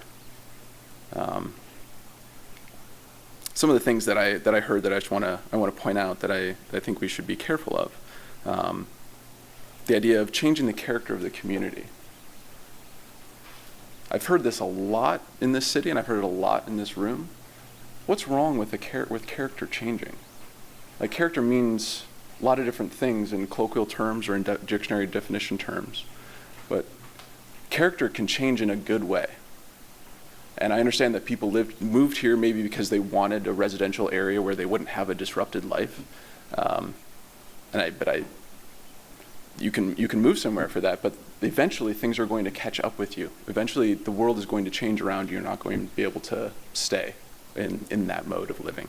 So I hope that we can be more careful with how we use words like character of our community. And things like being uncomfortable for any reason. I don't get language like that. I make people uncomfortable by being around. A lot of people make people uncomfortable by just being there. And I think that these are the kinds of revelations of our attitudes that come through our words that we need to really pay attention to. And I hope that we can have this conversation in a thoughtful and really leaning into discomfort kind of way, because the world is uncomfortable and we need to grow with it. Thank you. How's everybody doing? All right. I'm Dan Nichols. My wife's Selena Nichols. I'm Selena Nichols, and we live at 211 Oakwood, and we run an Airbnb for the last 3 years, and it's been nothing but a great positive experience. Yeah. Well, we came to Geneva a few years ago. Our kids go to school here. We love this town, and we love promoting this town. we have people, the last people who stayed with us, and really how it came out is we had no intentions of renting our house out. But we moved from Chicago, we fell in love with the town, and we had to take our kids on vacation, and we're like, man, that's expensive. Let's throw our house up on Airbnb and see what happens. Someone said they want to stay here. It was easy. It was a wonderful experience. They left our house immaculate, and we'd love to answer any questions on hosting and how it goes and who stays at our place. Because really, we do not want to disrupt the neighborhood. We have a laundry list of rules. We have limits of what time people can inside by 10 o'clock, 2 cars in the driveway. Respectful to neighbors, no parties. We do know the people who stay there. We verify Yeah, every... they're verified, their license, wait, someone asked about that. Their license has been verified in their email, so we have a list of everyone that's ever stayed there. And it also is, we're also selective on who stays here. When, on Airbnb, anyone who stays with you has to have a history. They get reviewed. We review all our guests. They review us. So you can look on these 9 properties and see what people are saying about our house or one of the other 8 houses out there. So we're happy to we're selective about who comes to our house. If it's someone who doesn't have a review and has never stayed in Airbnb and hasn't had a good review, we don't want them here. Because it's my home. I don't want it messed up. Now, if there's someone whose house is 100% Airbnb, this might be a different story, But sometimes on the street we live on, half the houses are rentals. One year you might have a bad renter. You might have 10 cars, and you might have 10 kids, and you might, have parties every day. That just can happen. At least of this, ours are going on Monday, but. Yeah. If you guys have any questions, Yeah, I mean, if there's- we know yeah. everything about it. We could have answered lots of the questions you had, so. Yeah, so we really like promoting the town. Someone booked, and we don't do it all the time. It's just every once in a while, we talk to our neighbors about it. We ask them for feedback. And like I said, it's not something that hasn't been disruptive on our block. But I do get the uncomfortableness of, what do you mean someone's staying in your house this weekend? But again, I don't see it much different than a renter. Like a lake house, if anyone's ever stayed in a lake house, it's kind of the same thing. People are just staying in our home and then using it. We have a unique home. People really like it. They go to the wedding. We get a lot of people from the weddings coming up and they can walk, so they like that a lot. It's just. Yeah, so we're not bringing hundreds of people in here, but we're bringing people in every week, and I know that they're in town at the stores. We have a book that has fire and safety phone in there where the hospitals are. All the local businesses, we give them coupons. We get coupons from the stores. Tell them go check out Coons. Where'd they go to the museum? Yeah, the History Museum gave us free passes. I have bags full of all brochures. It's fun. I mean, I get the place ready for the people. I find out about them before they come. A couple weeks ago we had 35th high school graduations from Geneva come in, and I was so excited. I wanted to set up the house. I got the music for their tastes, and I went to the History Museum to get their There are 4 yearbook. Girls from the class of 72 coming back to town. They had a great time. If you look at our reviews, you're more than welcome to. We put together a nice package for them. They love it. Oh, and food. So Airbnb highly recommends that you leave them something, because we leave our house. We vacate our house when we do this. We don't stay in our home. Some people stay, some people don't, but we leave for the weekend. So I always set them up with some orange juice, coffee. Maybe I go to a local bakery here and I get some muffins or something, and it's always local, right around here. I give them food from there, and I just leave it. It's just like a package deal. It's not. I don't prepare them a meal. Like if you want. So, is there any particular questions you You guys have for guys us? have any questions? Microphone, please. All right, you're getting the hang of things here. Well, thank you for coming and sharing your experience with operating an Airbnb here in Geneva. It sounds like you are really doing a great job with it. So what if it's someone like me? I've never stayed at an Airbnb, so I would have no previous history. Have you ever rented a lake house or a beach house? Yes, No, I have. She's saying we wouldn't rent to her because she didn't have. What? So say that again. I'm sorry. So I have no history with Airbnb. I would have no previous, likes or whatever. So how would I establish a positive guest history for myself? It would maybe one of the people. Maybe one of the people you're staying with has a. If you didn't have it there before, some people are okay with that. We're just not. We don't want to take the risk of our neighborhood for that. It is for you. You probably I guess we have overcome that when we've gotten more detail on who the people are. Sure. And verified them a different way. Yeah. Everything does come through with email verification, license verification, and they verify like several points with each of the people. If that all checks out and, hey, well, what are you doing? You know, like if they're like, well, I'm having my 21st birthday, I'm going to say not today, you know? But if it's like four girls. I have mine from- already, but. Right. But if it's four girls from law school and they say, look, this is what we're in town for, we're here to go to the wine festival or something, then, Okay. you know, we take it a step farther. All right, thank you. And then, if you don't mind me asking, when you hear of Alderman Ruby's description of the Airbnb in her ward and the response from the neighbors, what do you think is going wrong there? Well, I wasn't sure if it was neighbors or neighbor, so. That's was true. It could just you know, be was it, if it's, one person. I interviewed all the neighbors, and a lot of them are afraid to speak. A lot of them are afraid to speak out because, again, they don't want to burn bridges. And the thing is they're concerned that if they make too big of an issue of it, if in fact they want to leave the area or move from that neighborhood, that it could detract from the realty value of their property. In other words, what does that mean? Like, what do you mean, like, by telling the person that they're? in other words, if it SR becomes public, in other words, that this address and the realtors become aware of that it's an Airbnb, and if you're trying to list your home, Okay. is that going to be a plus or a minus? Gotcha. We don't think it's going to be a minus. Okay, well, I'm just telling you, I walked the neighborhood and I visited with these residents, and it's just not one, you're saying one. There's 5 residents that are in the immediate area that are concerned about the parking, the noise, and some of the issues that come with this. And again, obviously you run a very professional business, and you're doing a great job, and it's working in your neighborhood. Do you think all the neighbors around you feel positive about it? Oh, maybe not. I mean, people are uncomfortable for many reasons, as we got pointed out a little while ago. But if there's a situation where my house was having parties every 3 days with 15 different people there, that's not being a good neighbor. So that I don't speak for that person. I wouldn't want that happening on my block. And if that was my neighbor, I would talk to him directly, say, hey, what's going on with this? See what kind of rules they have. And if just like you would with any bad neighbor, I wouldn't treat it any differently. And if I lived next to a frat house and there were parties all the time, how would you deal with it? I would do it the same way. Call the police, or just register complaints with them. It's not, sometimes you just have a bad apple.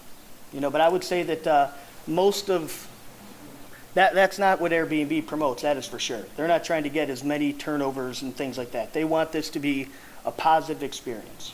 And it is a movement. It's to get people to come and stay with you and with the locals to find out where to go, what to do, and local people, and not just staying at a hotel where it's kind of, you don't even know what town you're in if the, drapes aren't open, that kind of thing. You're kind of getting in with the people of Geneva. It's a movement, it's a new way. And if this isn't allowed to happen in Geneva, people want to use Airbnb. I mean, we go to different towns and we use Airbnb. That's what we do. We look for that. So if it's not available for people in Geneva, there's going to be. It will be in Batavia, and we don't want to go in there. Do you feel that this is potentially suppressing the possibility that bed and breakfasts would develop in Geneva as a result? And the other thing is how do you feel about the fact that you're taking advantage of Geneva as it relates to all the promotion of Geneva, all of our festivals, but there isn't any tax benefit coming back to the city of Geneva? We're bringing people to your festivals. I could tell you all the people I bring to the festivals. I'm walking down the street with a pretty big fat tax bill next week, so I think we all do. I do too. I do too. It's. But if businesses paid more, you'd have less tax bill to pay, wouldn't you? Maybe. I don't know. So what was the last question? How do I feel about taking advantage of Geneva? No, I'm just saying though, here it is a case of the chamber promoting all the various festivals. We have the Comfort Inn, we have the Harrington, we have surrounding hotels that are in business to provide a lot of the same thing that you're providing. We have bed and breakfast in the city of Geneva as well. I'm just saying that I think there is a little bit of an inequity there where you're not contributing. I A we're commercial tax. Well, I'll call it a commercial tax, Okay. the same as those businesses are. Well, that's a different debate that, that's not my platform. I mean, it's Uber, it's why does the biggest car company in the world not own a car, and why does the biggest hotel in the world not own a hotel? It's a different time, and I would say in the free market, these hotels are gonna have to do something different to attract a different type of person, And as far as like paying taxes into the town and things like that, if there's a registration fee, I'm going to pay it. If there's any sort of tax collecting, I'm going to pay it like I do now. I'm not going to fight these things. We might not even do this forever. We're just doing it now because it's fun. And It's it fun. pays I for our like weekends it. away with our Yeah. kids. And that's I really mean, kinda this is all how it we does. afford to go to the next place, and that's all it is. And people really like to come stay at our house because it's close and they can walk. And I mean, that's why. Good. Well, I wish you success. I'm not, Oh, it's okay. I mean, I'm presenting the argument from the people that are afraid to come here and speak. That's okay, and we're open to talk with them. Okay. Within the Airbnb framework, is there any structure for neighbors or others in the surrounding community to communicate with Airbnb with complaints? I haven't delved that deep into the website. It's possible. I'm sure Airbnb has a number or complaint of some kind. Because it relies heavily on reviews, heavily. Like I am. Yeah, but they're not going to allow a neighbor to review. So really, I guess No, it's I would imagine the towns or the neighboring people would really treat it like you're living next to a frat house if that's what it is. You can call the frat, I guess you can call someone higher up, but really you would just deal with them like a nuisance neighbor. And what would you do with your nuisance neighbor? Well, I'm generally excited about the premise. Well, I just it's just the question. It's like if there's a person on your block that you're not happy with how many cars they have, what's the recourse you have? I mean, it would be the same with Airbnb, and that's for you guys to We decide. have different recourse if it's a business than we do if it's a person. And I think That's we true. have more recourse if it's a business. And the fact is, you guys are running a business. Yeah, it just doesn't So, feel like it. I It promised doesn't I would feel say like it. nothing, and I just I don't have a blew that payroll. promise. Alderman Radecki. What kind of screening process or qualifications did you have to go through with Airbnb? What'd you have to do to become?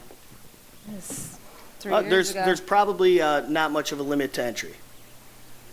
Well, you do have to register your license. Well, I know they take that. our information, our personal information, so that there's recourse for it. And I'm sure we probably had to provide ownership. Well, they do like verification things all the time where we have to take pictures of our license and send it into them, that kind of thing. But that's it. I mean, there's no other standards that they require, no under, Inspection.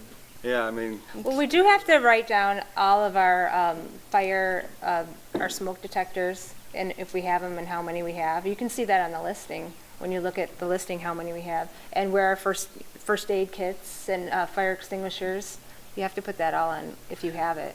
As far as barriers to entry, just like Uber, they didn't get to be as big as they did, as fast as they did by making it hard for people to do it. Yeah, did they get bad Uber drivers by doing that, you think? Yeah. Just a curiosity, I've always used VRBO. Is this, The same thing.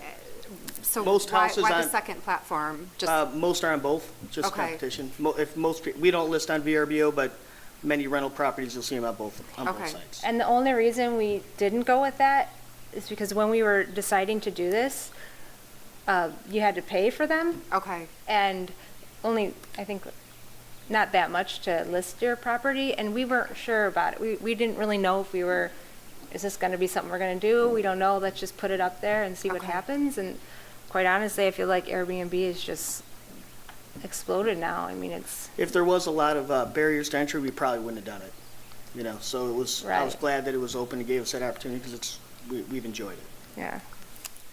yeah. You guys, I just looked up, you're in one of the tree houses. Yeah. Oh, Yeah, I lived when on, they stop the tour in front of our house, they don't call us and give us any checks.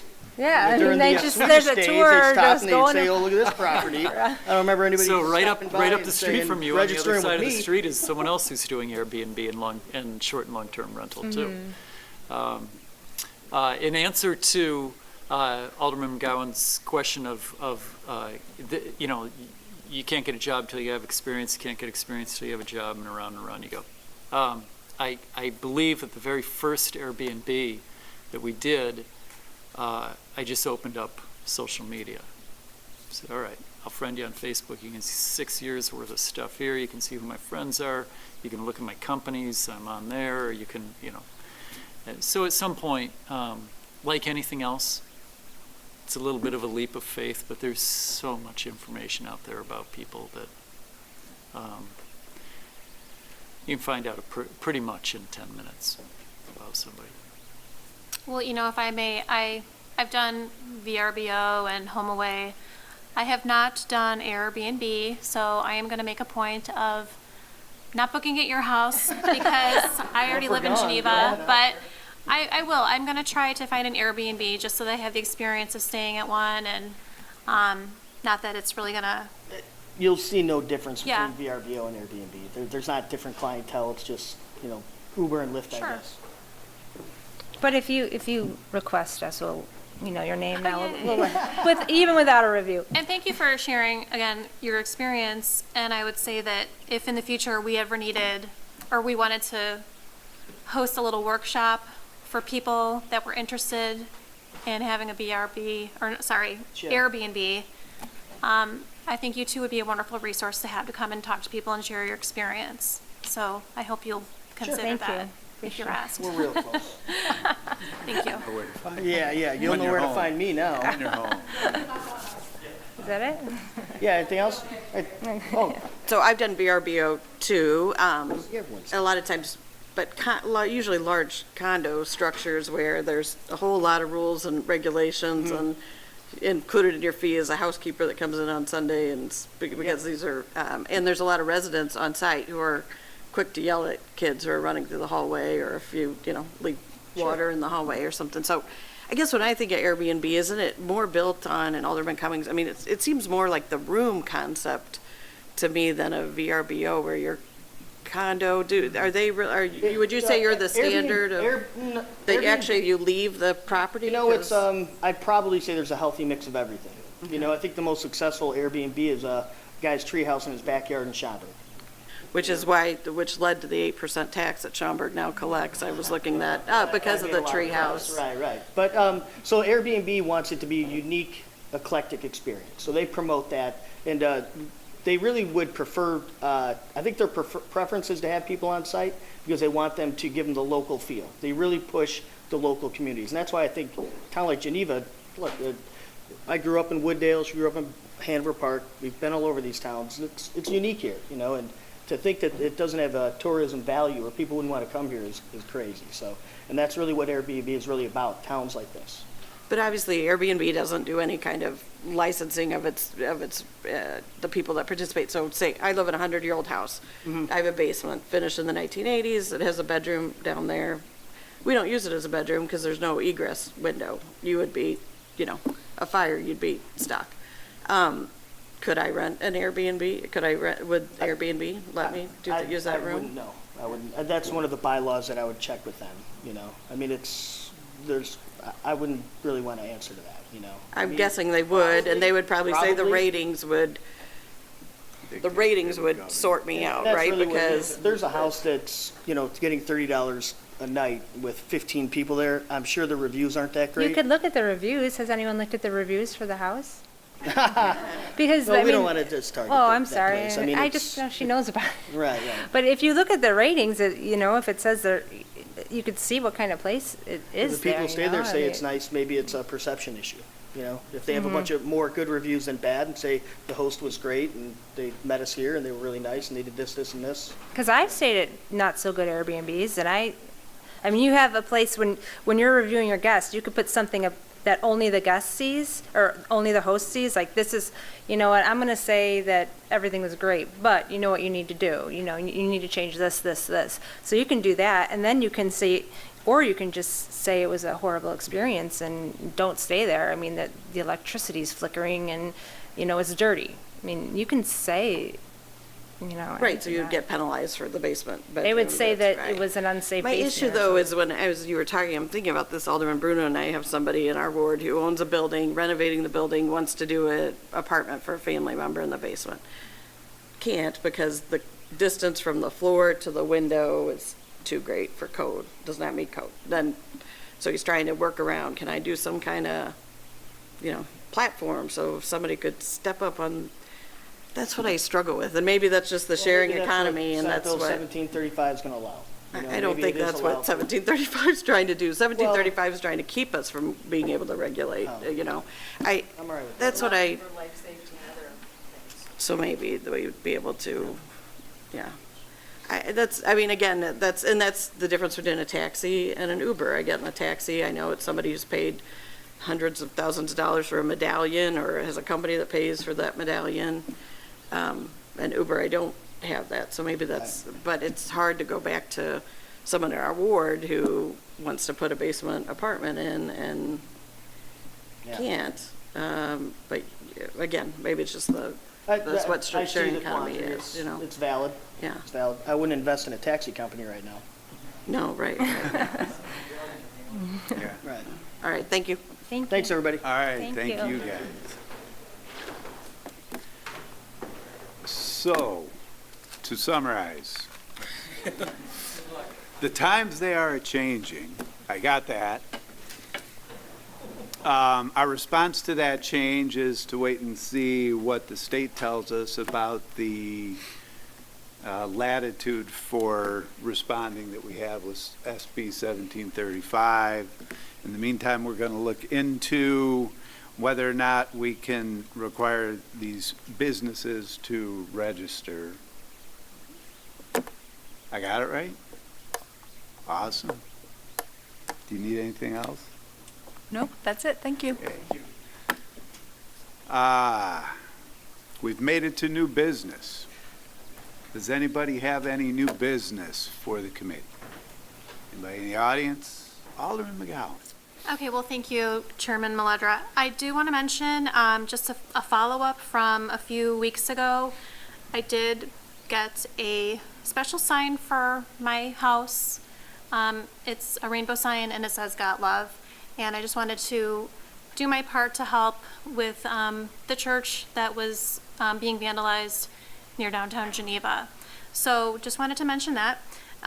Also, by way of a special public service message, I know it's been very difficult for people to see, I guess, the devastation that's being experienced by people living in Texas right now and the Gulf Coast area due to Hurricane Harvey.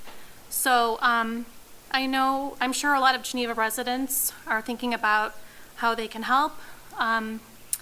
For those people who maybe have already helped the disaster relief effort that's ongoing in some way, I just want to extend a thank you. And to anyone who's thinking about helping, you can always, there are so many great ways to do so, but I'd like to just mention Red Cross, redcross.org. Also, there's just briefly, another place that is taking donations of tangible items. It's called the Texas Diaper Bank, and they're located in San Antonio, Texas. You can actually ship baby diapers of all sizes, miscellaneous baby items, incontinence supplies, and feminine supplies.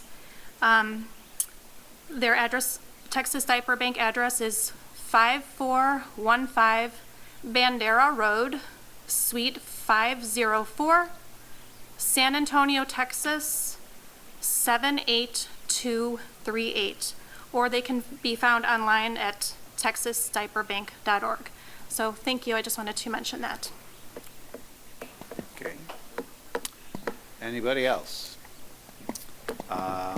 I would like to wish the mayor a happy birthday. I believe you celebrated on Saturday. I did. And you're still here to tell the tale. Not much of a celebration, I guess. Not much. All right. With that, a motion to adjourn. Second? Second. Second, Alderman Rubio, all in favor? Aye. Any opposed? Just checking. Thanks, everybody.